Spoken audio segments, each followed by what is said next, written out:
Dans le procès de Germain Katanga et Mathieu Ngudjolo Tchoui, 3 témoins cités par l'accusation ont comparu cette semaine devant la Cour pénale internationale à La Haye.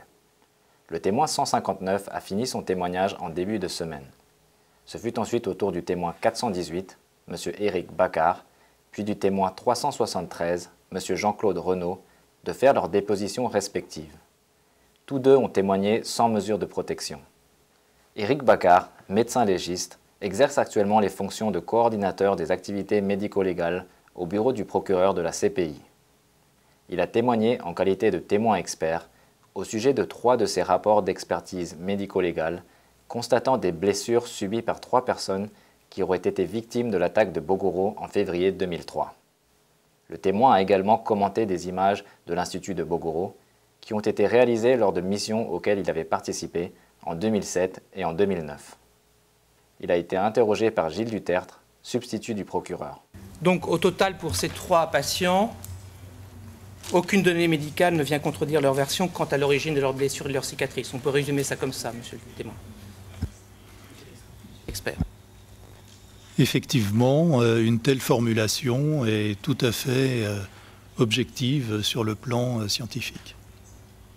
Le contre-interrogatoire de M. Baccar par l'équipe de défense de Germain Katanga a été suspendu et reprendra le 19 avril en raison de son emploi du temps limité cette semaine. Jean-Claude Renaud, journaliste photographe de profession, a témoigné au sujet d'une série de photos qu'il a prises au cours d'un séjour en Ituri de juin 2003 à septembre 2003. Il a été interrogé sur des éléments de sa déclaration écrite au bureau du procureur, dans laquelle il avait fait le compte-rendu de ses différents déplacements en Ituri et avait notamment indiqué les circonstances dans lesquelles il avait réalisé ces clichés. M. Renaud a confirmé que ces photos représentaient des enfants soldats qu'il avait rencontrés dans des camps Lendu, basés à Zumbe et à Nyankoundé. Il a répondu aux questions de Gilles Dutertre, substitut du procureur. 2 individus qui sont sur le devant de l'image avec des cigarettes. Est-ce que ce sont des miliciens? Oui. Alors, je voudrais quand même préciser pourquoi je confirme que c'est des miliciens. Parce que, parce qu'on les a vus dans le frame précédent, mais parce que les enfants qui ne sont pas militaires ne viennent pas vous aborder comme ça pour vous demander d'une manière presque péremptoire des cigarettes. Voilà. La raison pour laquelle je confirme que c'est des miliciens, c'est qu'il y a une forme de, on va dire, un mode de fonctionnement un peu péremptoire. Et la personne qui est juste dans le fond a bien une arme. Est-ce que vous pouvez nous dire quel type d'arme il s'agit? C'est une Kalachnikov. Celui qui est à droite, la veste qu'il a, c'est une veste similaire à celle que vous avez déjà mentionnée de la police ou c'est autre chose? Est-ce que vous pouvez préciser? Oui, non, je précise, c'est bien la veste bleue, le treillis caractéristique de la gendarmerie congolaise. Selon vous, avait cet individu à droite de l'image avec une cigarette? Je dirais un mineur, je pense qu'il a entre 9 et 11 ans, vraiment. Et quel âge avait selon vous l'individu à gauche qui est également en train de fumer une cigarette? Je pense qu'ils ont à peu près le même âge. Et cette photo, à quel endroit précis l'avez-vous prise? Je l'ai prise sur le chemin de Nyankoundé lorsque nous avons été arrêtés au premier checkpoint du camp Lendu. Cette photo a été prise aux abords de la route lorsque j'ai remonté le convoi. Et donc ce jour-là, vous avez rebroussé chemin, n'est-ce pas, avec le convoi de la MONUC? Oui. C'est quoi l'arme qui est portée par le milicien de droite qui vous escorte? C'est une Kalachnikov, donc plutôt AK-47. Et ce milicien à droite de l'image avec une Kalachnikov, donc à droite de l'image, quel âge avait-il? Je pense qu'il était plus âgé, peut-être 13 ans. 12-13 ans, peut-être 14 ans. Monsieur Renaud, lorsque vous prenez cette photo, vous êtes déjà dans la ville de Nyankoundé ou pas? Oui, nous sommes déjà à l'intérieur. Monsieur Renaud, quelle arme a ce garçon? Il a une Kalachnikov AK-47. Et il a également un chargeur aussi, n'est-ce pas? Chargeur. Quel âge a-t-il selon vous? Je pense qu'il a entre 11 et 12 ans. Je peux préciser pourquoi je dis ça, parce que cet enfant, j'ai beaucoup traîné avec lui dans la ville, et j'ai entendu parler, j'ai entendu sa voix. C'est pour ça que je dis qu'il a entre 11 et 12 ans. Le témoin a en outre indiqué qu'il avait pu rencontrer les deux accusés au cours de différentes visites. Et vous dites ensuite au paragraphe 72, je cite, « Il y avait là un monsieur qui se distinguait des autres parce qu'il était mieux habillé que les autres. C'est ce qui m'avait marqué. » 3 petits points. Je découvrirai plus tard qu'il s'agit de Mathieu Nkunjolo. Est-ce que vous pouvez nous dire qui est la personne en treillis au premier rang vers la droite de l'image? Oui, c'est Monsieur Katanga. Est-ce que vous pouvez préciser le prénom? Alors, je ne peux pas préciser le prénom parce que je n'ai pas eu l'accès à l'information à ce moment-là. Je l'ai su après. Et on m'a juste dit que c'était Katanga. Et comment avez-vous su que c'était Katanga? C'est un officier de presse de la MONUC qui me l'a confirmé. Et est-ce que vous saviez quel groupe rebelle il représentait? Je reprends votre expression. Au moment de la photographie, je ne savais pas de quel groupe il s'agissait, de quel personnage, puisque je venais d'arriver et je n'avais aucune connaissance du terrain.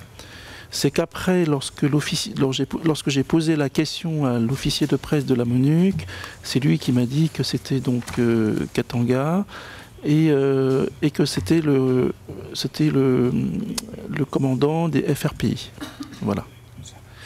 Je tiens quand même à préciser que lorsque j'ai posé la question à M. Katanga, au moment de la prise des vues, il m'a dit que c'était le commandant Germain. À la suite de questions de la part des représentants légaux des victimes concernant les enfants soldats, ce fut au tour de David Hooper, conseil de la défense pour Germain Katanga, puis de Jean-Pierre Fauffet, conseil de la défense pour Mathieu Ngudjolo Tchoui, de mener leur contre-interrogatoire du témoin. Pour ce qui concerne ces individus, les sujets de vos photographies, il y a des difficultés supplémentaires, n'est-ce pas, lorsque l'on essaye d'évaluer leur âge. Il y a des différences raciales et ethniques. Il y a également les problèmes de maladie et de malnutrition, surtout dans ces groupes. Seriez-vous d'accord avec cela? Oui, absolument.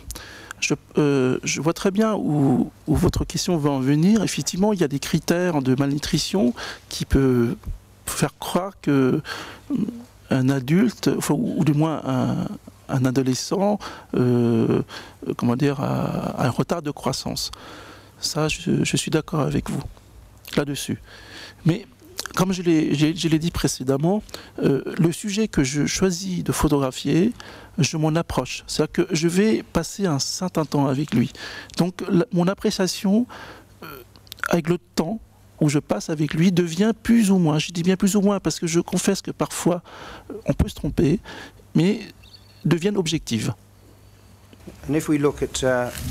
Si nous passons maintenant à l'onglet 23, par exemple, c'est une photo qui a été prise lors de votre premier voyage, de votre premier déplacement vers Nyankoundé. C'est la référence 0565. Il y a donc des jeunes gens qui sont en rang et, là encore, à l'exception de l'individu qui est au milieu et peut-être de celui qui est en queue de file, qui est assez loin. Donc, si l'on regarde de nouveau ces visages, il semble qu'ils pourraient avoir au moins ou bien plus de 15 ans, là encore, d'un point de vue subjectif. Est-ce que ça n'est pas vrai? Alors, je peux vous le concéder, sauf que, si vous remarquerez bien, j'ai passé un peu de temps avec lui aussi, parce que il m'a pris beaucoup de cigarettes. Donc, nous avons discuté par amatopée. Voilà, donc je peux vous confirmer qu'il n'a pas 15 ans. Monsieur Renaud, répondant à une question de monsieur le procureur, vous avez estimé que la personne à droite sur cette photo pourrait avoir 12, 13 ou 14 ans. Ma question est celle-ci. Est-ce que vous acceptez que quelqu'un d'autre puisse estimer que cette personne pourrait avoir 15, 16 ou 17 ans? Bien évidemment oui, puisque je n'ai pas son état civil, je n'ai pas sa carte d'identité, mais je rappelle, professeur, que j'ai voyagé avec lui sur le pick-up à proximité, je veux dire très très à proximité, pendant pratiquement 45 minutes. Et pendant 45 minutes, il a parlé, il a harangué, il a crié. Et mon estimation du moment, je veux dire du moment, pas maintenant, du moment, c'est que ce jeune milicien avait été probablement, certes un adolescent, mais ne pouvait pas avoir moins de 16 ans. Enfin, je veux dire plus de 16 ans, pardon. Donc c'est juste des éléments, évidemment, forcément, je pense que ça va certainement vous qu'entendez, ils sont forcément subjectifs, mais on le voit bien, c'est déjà, enfin moi je l'entendais bien au son de sa voix, que c'est déjà un adolescent. Mais évidemment, on ne peut pas affirmer qu'il a plus de 15 ans ou moins de 15 ans. Ça, pour moi, c'est impossible. Je le reconnais. Le procès dans l'affaire reprendra le lundi 19 avril 2010 avec la poursuite de l'audition d'Éric Bacard.